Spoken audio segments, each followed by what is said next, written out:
Do you know what moves your boat? As an old man used to ask. Or do you know what moves your children's boat? Which is a more interesting question. Across the United States, millions of jobs are still unfulfilled. And not because people don't want to work, but because there are so many young adults and youth who are very unsure about their purpose in life, what direction to take, and their inner strength and capacities. At the same time, employers are not looking for technical skills, but for human capabilities, such as communication, responsibility, adaptability, empathy, the ability to have difficult conversations, critical thinking, being creative, those human capabilities that start developing at home. And there is where parents come to place.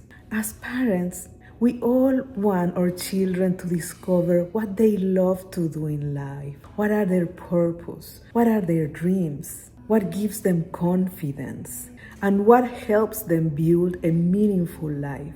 But discovering that path requires safe spaces, guidance, and a time for reflection. And it's our responsibility as parents to provide those spaces.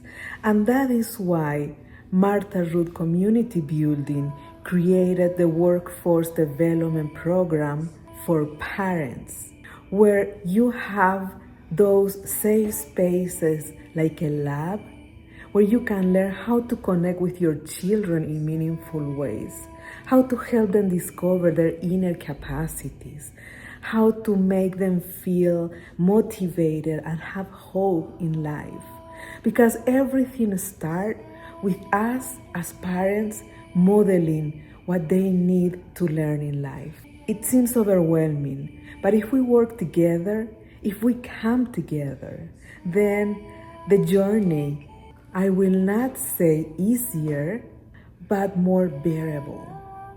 Your children, they don't need for you to have all the answers, but they need to know that you are there, right beside themselves, accompanying them in their journey, and maybe learning together. That's why we want to invite you to join the Workforce Development Program for parents, a space where you can thrive as a parent, where we all can learn as community, and where our children can build a better society for the future.